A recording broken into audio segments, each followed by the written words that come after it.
लक्ष्मी, हे बघ लक्ष्मी, काय कसला विचार करतेस? तुमच्या नोकरीचाच विचार करत होते. माझ्या नोकरीचा म्हणजे?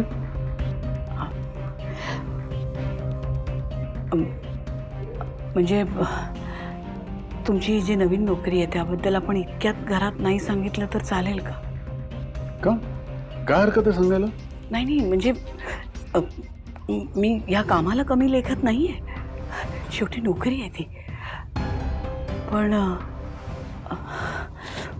माझ्या मनात असा विचार आला होता की मागच्या वेळेला जेव्हा तुम्ही रिक्षा चालवत होता तेव्हा संतोषने किती तमाशा केला होता.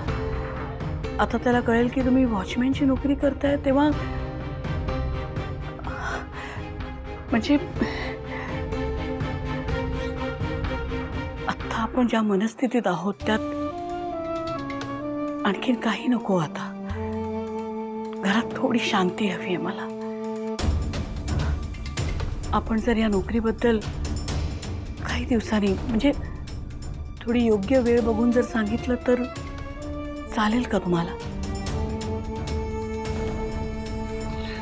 ठीक आहे, कारण तू म्हणतेस ते बरोबर आहे. ही बातमी कळल्यावर संतोष कसा वागेल हे काय आपल्याला सांगता यायचं नाही. बर, सध्या तरी ही गोष्ट तू, मी आणि वीणा आपल्या तिघातच राहू दे.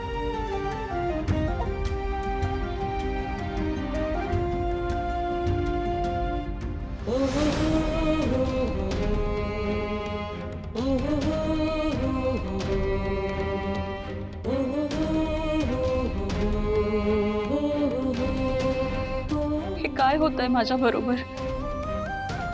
देवा, हा कुठला नशिबाचा खेळ खेळतोयस तू?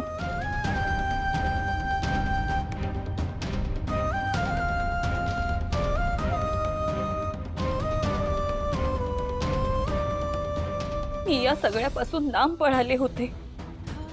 शयनपासून स्वतःची सुटका करून घेतली होती आणि आता मी पुन्हा सासवडमध्येच आली, तेही माझ्या जवळच्या मित्राच्या विश्वाच्या घरी. तेव्हा नक्की तुझ्या मनात काय आहे रे? काहीही करून माझी सुटका होऊ नये हे आहे की मला विश्वासारख्या मित्राची गरज होती हे आहे? मी या सगळ्यात कायमची अडकली रे.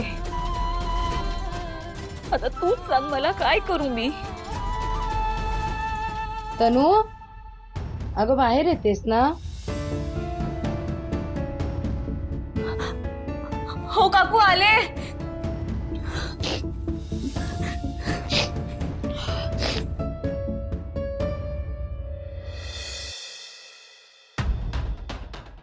ॲडव्होकेट कालिंदी धर्माधिकारी. काही झालं ना तरी यांनी आमची केस घेतलीच पाहिजे. म्हणजे मिठाई, बुके सगळं एकदम संजय. फक्त त्या इम्प्रेस व्हायला पाहिजेत. प्लीज. भावना नाही आली अजून.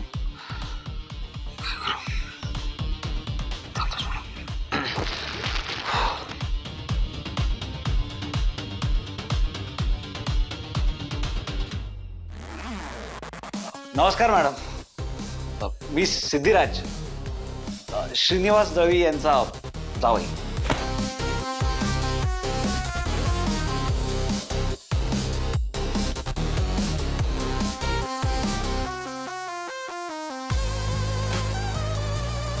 एरवी तर गाडे पाटील म्हणून झेंडे फडकवत असतं ना?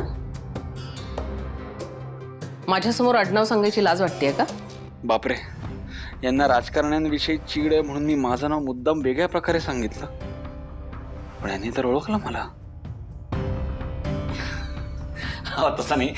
हे बघा ना, मी खास तुमच्यासाठी हे बुके आणि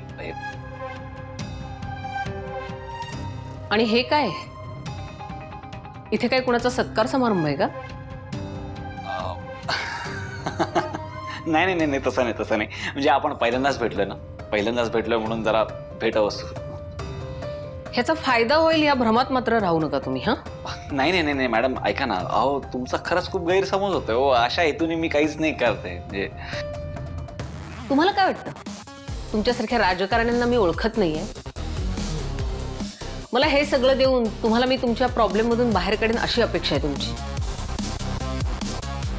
लाच देताय मला. लाच? अहो मॅडम, माझ्या हातात बुके आणि मिठाई आहे फक्त. हे बघा, लाच तर दिसतच नाही कुठे. चला बसा तुम्ही, आपण माझ्या मते आपण पटापट बोलूया कामावरती.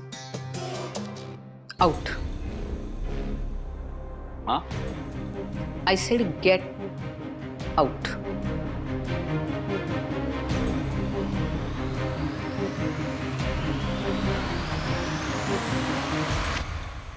चल, आता तुम्ही हे श्रीफळ तुमच्या देवघरात ठेवायचंय आणि देवाची मनोभावे प्रार्थना करायची, म्हणजे तुमची पूजा संपन्न होईल.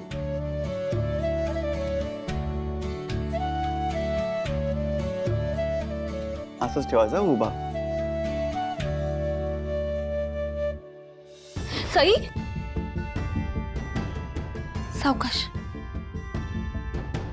पण याचं पूजा वगैरे असं छान वाटतं ना, होम हवन. तुला आवडतं आहे?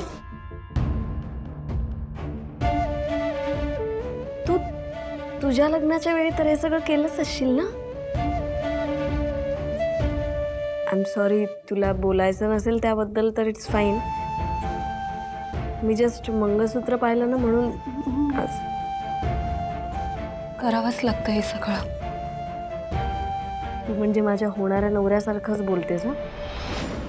तो पण असे मध्येच एकदम सॅड डायलॉग्स मारत असतो.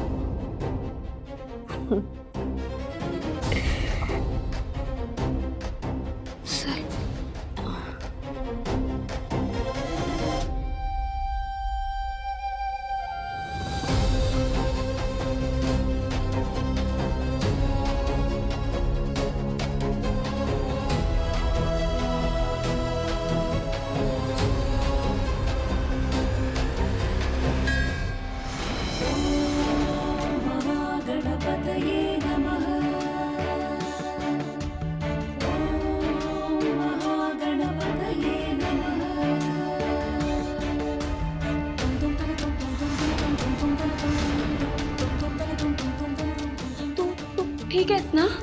साडी मॅनेज करणं म्हणजे. But thank you so much. तुझ्यामुळे नारळ तिथे देवापुढे ठेवला गेला, नाहीतर खाली पडला असता. थँक्यू.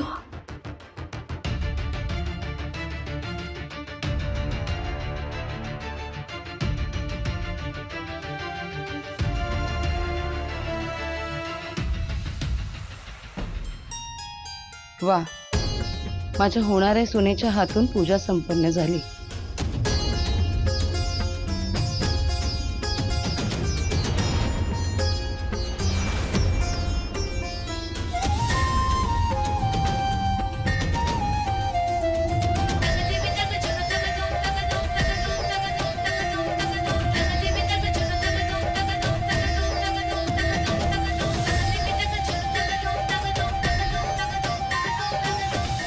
नंतर एक पोरगी आली, एकदम धीट.